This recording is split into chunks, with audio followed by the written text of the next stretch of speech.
45 seconds. Well, I think the important issue here is that we went into Libya, joined with our allies, without any authorization from Congress.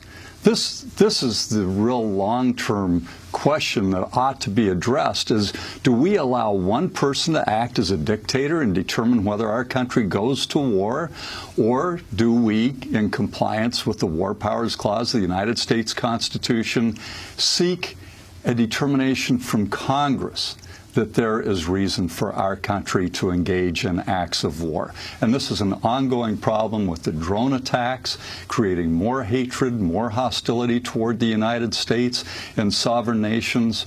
We need to get back to the fundamentals. This is the important question that we should all be addressing, and Congress needs to live up to its constitutional responsibility. Virgil Goode of the Constitution Party. If I were president, we wouldn't have had the ambassador and that group in Libya. We would not be there unless Congress, as provided in the U.S. Constitution, made a declaration of war.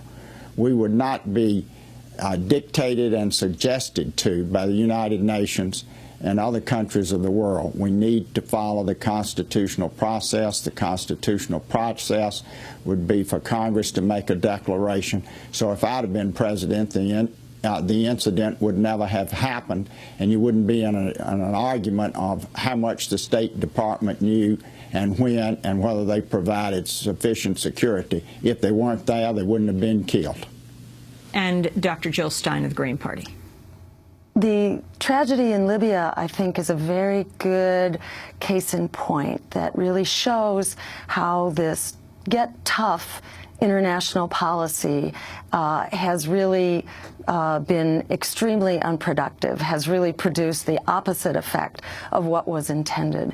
And we're seeing this now not only in Libya, but in the demonstrations against U.S. embassies across the Middle East, in the fact that the Afghanistan army is shooting at U.S. soldiers. The war effort really is not being turned over to an Afghan army. The Afghan army itself has a very high desertion rate.